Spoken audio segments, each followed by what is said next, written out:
Alhamdulillah, summa alhamdulillah.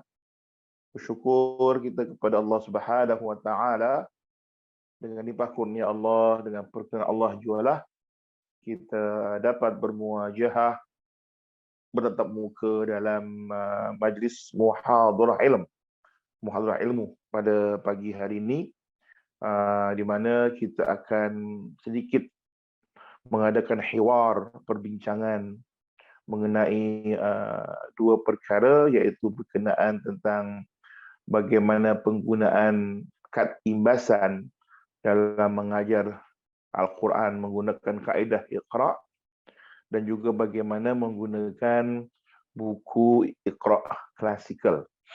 Iqra klasikal. Baik. Di sini saya akan mulakan dengan Iqra klasikal dahulu. Iqra klasikal. Satu buku yang dicetak besar, dan saya rasa paling besar dari Iqra yang lain. Sengaja memang dibuat dia besar.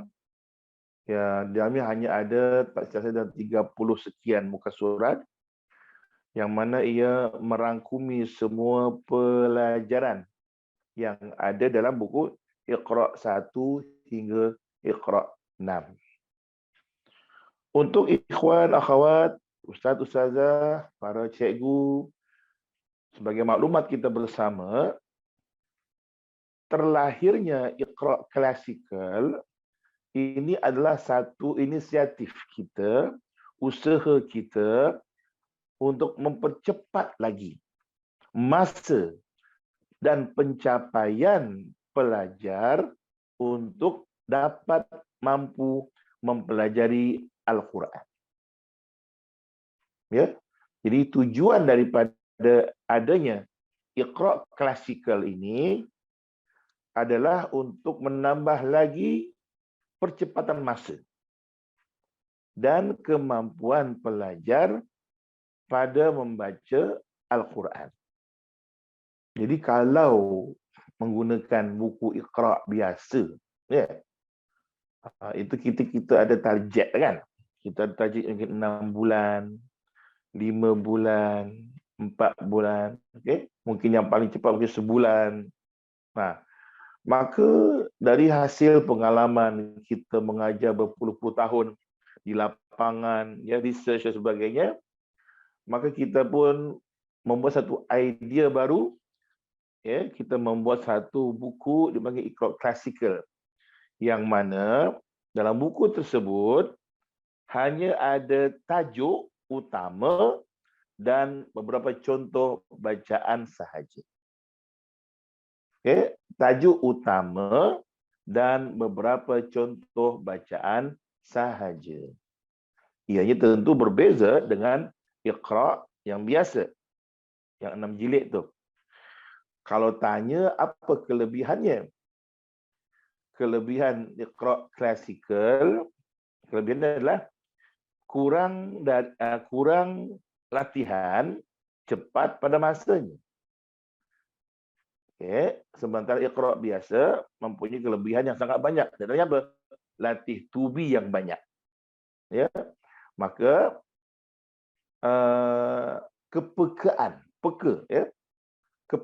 cikgu, ustaz-ustazah untuk menilai daya tahap pemahaman student amat sangat diperlukan di sini. Maknanya apa? Maknanya kalau pelajar masuk kategori biasa, dia punya IQ, sila gunakan Iqra biasa. Okey? Tapi kalau dia dalam pemerhatian kita, dalam pengawasan kita kan, kita nampak budak ni pandai ni, kan? Budak ni cerdik ni. Maka kita boleh menggunakan Iqra klasikal. Dia begitu cepat pencapaiannya. Tapi ingat, cikgu, ustaz-ustazah kena peka, kena faham, dan tidak boleh main pulun. Kalau macam itu senanglah, tak payah Iqra 1, 3, 4, 5, 6. Terus je lah kita guna klasikal. Tak boleh. Tak boleh. Ya. Orang sebab ada pengalaman malim. Kalau macam itu, dia terus guna Iqra klasikal. Latih tubuhnya kurang. Akhirnya apa? Setengah tu dia blur. Setengah klasikal dia blur, dia hilang punca. Kenapa? Sebab latih tubuh dia kurang.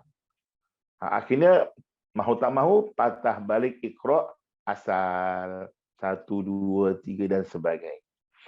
Jadi itu yang pertama yang kita kena faham, bahawa Iqra klasikal adalah Iqra yang boleh kita katakan spesial untuk pelajar yang kita pandang mereka memiliki kelebihan dari segi bacaan dan ingatannya. Kita kata yang kira pandailah, yang cepatlah, kan? Dia boleh pick up latih tubi tu.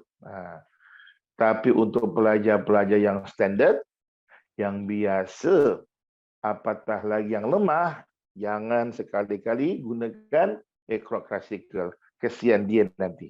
Okay? Dia kurang latihan. Okay. Itu secara asas lah pengetahuan apa beza Iqra klasikal dengan Iqra yang biasa.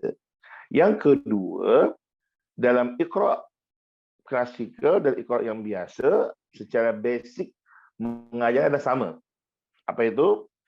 Kita sebagai cikgu, sebagai muallim, sebagai ustaz-ustazah memberikan contoh bacaan sahaja. Contoh bacaan sahaja. Okey, selebihnya murid yang membaca, kita yang memberi respon. Okey, entah itu betul bacaannya ataupun kurang, beri respon. Kalau betul puji, bagus, cantik, pandai, bijak dan sebagainya.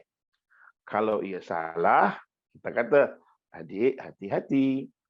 Ini apa? Kenapa dibaca ba? Kenapa panjang? Perlahan, ulang kembali dan sebagainya. Sila gunakan kata-kata yang menggalakkan. Buang jauh-jauh perkataan yang mematahkan semangat, apatah lagi menghina. Tak boleh. Ya, dalam mengajar Al-Quran, pantang larang bagi guru Al-Quran mengeji murid. Okay? Kalau murid kita lemah, bermakna kita yang lemah. Bukan murid yang lemah. Kita yang lemah. Okay? Jadi jangan salahkan murid. Ya, jangan salahkan murid. Jadi kelemahan murid adalah juga merupakan kelemahan cikgu dalam mengajar dan mendidiknya. Okay. Itu berkenaan tentang Iqra klasikal. Nah, sementara Iqra yang biasa 1 hingga 6, ini saya rasa semua dah tahu dah, kan? Dia ada 2 bahagian besar. Okay? Ada 2 bahagian besar. Yang pertama asas tilawah, yang kedua tahsin. Okay? Maknanya apa? Dalam Iqra itu ada 2 asas pembelajaran membaca Al-Quran. Yang pertama dipanggil asas tilawah. Kat mana asas tilawah tersebut? Iqra 1 hingga Iqra 4. Itu asas tilawah. Apa makna dia, muallim? Maknanya apabila student sudah melepasi Iqra 4. Ingat sekali lagi, melepasi Iqra 4. Bermakna dia sudah boleh membaca Al-Quran. Faham? Apabila murid sudah dapat membaca Iqra 4 dengan lancar, okay, bermakna dia sudah boleh membaca Al-Quran. Bermakna program asas Quran sudah ia penuhi. Lulus dah. Okay. And then dia masuk pada program yang kedua. Apa itu? Tahsin Al-Quran. Tahsin tilawah Al-Quran. Mana buku panduannya? Iqra 5 dan Iqra 6. Itu buku panduannya. Oleh sebab itulah, apabila pelajar sudah selesai Iqra 4, maka sepatutnya selayaknya pelajar sudah diperkenalkan dengan Al-Quran. Maknanya tidak lagi full Iqra je tak mau. Ambil Quran, okay, bukalah mana-mana muka surat. Tak kira satu, tak payah. Buka je mana-mana. Suruh dia baca. Suruh dia baca. Okay? Perhatikan. Nanti dia akan mula merangkai huruf demi huruf. Nanti dia akan mula tersenyum pelajar tu. Senyum sebab apa? Mula dia tak confident. Tapi bila dia mula membaca tu dia ada self confident datang. Apa rasa percaya diri dia. Itu dia. Bermakna apabila dia sudah masuk Iqra 5, selang sedilah dengan Al-Quran. Okay. Kata dalam seminggu katalah ada 2 pertemuan misalnya kan. Pertemuan pertama baca Quran.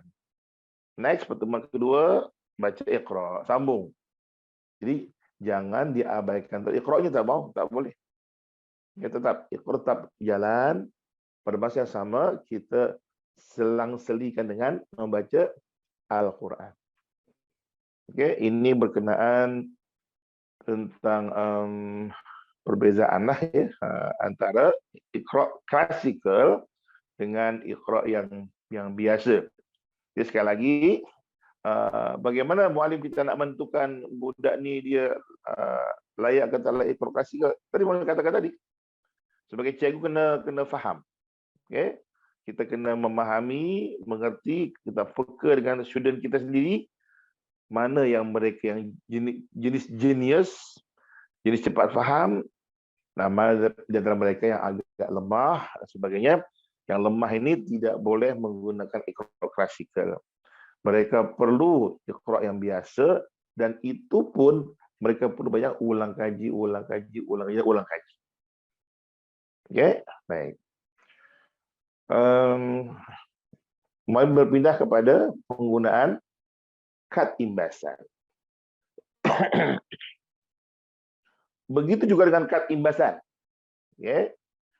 Kad imbasan adalah satu ikhtiar, satu usaha kita bersama untuk memudahkan para student, para pelajar mengingat-ingat huruf. Okay? Caranya adalah dengan kita mengangkat satu, maaf tak bawa kad imbasan di sini. Cara pertama, cara mengajar. Bermula kita mengenalkan huruf, sebutan kena betul. Bermula dengan kita memperkenalkan huruf, sebutan kena betul. Contoh, A, bukan O, tak mau O, dia A. Semua sebut A. Okay. Jangan biarkan ada yang belajar atau mengajar ini itu salah. Hati-hati, itu salah. Tidak boleh ada terdengar bunyi mat di situ. Tak boleh. Tak boleh.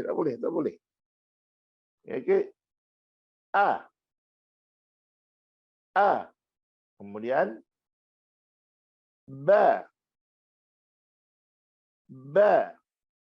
Minta murid untuk melihat bentuk mulut kita dulu. Suruh mereka melihat mulut kita dulu. Makhraj. Di mana maksud ba? Mencantumkan bibir atas dan bawah.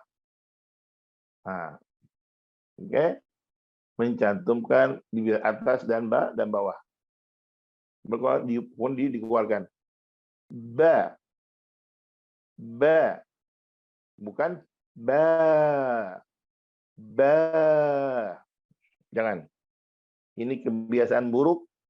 Kebiasaan buruk. Kadang ustaz pun tahu salahnya mana, tapi didiamkan. Berarti apa? Kita sudah mewariskan kepada anak murid kita sesuatu dosa yang berterusan. Ya, ba, ta, tak mau. Ta.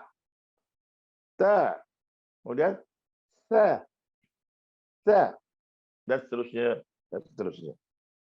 Menggunakan kad imbasan. Baik.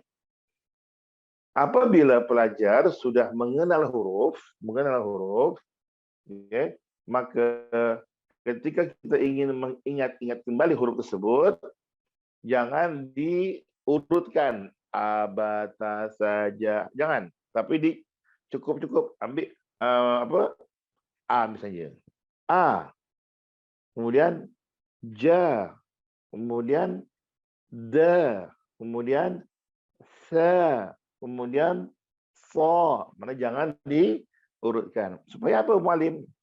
Supaya anak itu dia mengenal huruf, bukan hafal huruf. Terkadang orang hafal tak semestinya kenal. Ini tak semestinya kenal. Tapi orang yang kenal, insya Allah dia akan hafal semua huruf. Nah, oke. Ini cara kita mengajar menggunakan kad imbasan. Sama juga seperti contohnya mengajar dengan kad imbasan tentang tajuk huruf yang putus-putus. Muqtatafun huruf. Ya, huruf yang putus-putus di awal surah. Contoh kaf ha ya ain sad. Surah Maryam. Kan ada dia punya kad imbasan dia.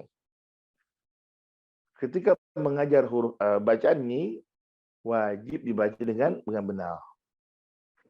Kalau salah, bermakna kita mewariskan sesuatu dosa, kesalahan kepada anak murid kita yang mana dia nanti pun akan mengajar benda salah juga. Ya, benda salah juga. Contoh semalam, muallim tak sengaja buka YouTube, ada satu satu YouTuber lah. Tapi dia ni seorang ustaz, dia mengajar tajwid. Dia masuk dalam bab bacaan gharib, ya, bacaan yang pelik, bacaan yang jarang digunakan. Itu ketika masih bacaan tashil. Bacaan tashil. Bacaan tashil jami diajarkan olehnya dengan jami. Ini tentu contoh yang salah. Okey. Apa makna tashil? Meringankan huruf hamzah. Jadi tidak boleh jami kalau bermakna ada hamzahnya. Kalau jami berubah menjadi huruf ha, bukan. Dia jami dan sebagainya. Nanti kita akan mantapkan lagi. Ini contoh aja. Kita mantap lagi dalam pelatihan akan datang insya-Allah. Ini contoh apa? Contoh seorang cikgu mengajar ilmu yang salah. Hati-hati. Kita mengajar kaf. Perhatikan. Kaf, ha, ya, ain. Perpindahan masuk huruf ada ikhfa di situ. Ain, sad. Ada qalqalah hujungnya. Dari menyebut kaf hingga sad harus betul. Apabila kita salah menyebutnya dan diikuti oleh student kita, bermakna kita sudah mewariskan ilmu yang salah, sesat dan menyesatkan. Maka hati-hati sekali dalam mengajar Al-Quran, tidak sama seperti mengajar ilmu yang lain. Ya, ilmu Quran sangat-sangat sensitif. Kalau kita salah mengajar, maka sampai bila-bila anak murid kita akan salah dalam mengamalkannya. Okey. Mungkin setakat ini yang muallim ingat dalam poin-poin penting berkenaan tentang kad imbasan, okey. Juga dengan Iqra klasikal. Kalau ada apa-apa isu yang timbul, bertanya sila bertanyakan. Daripada saya cukup dulu. Wassalamualaikum warahmatullahi wabarakatuh.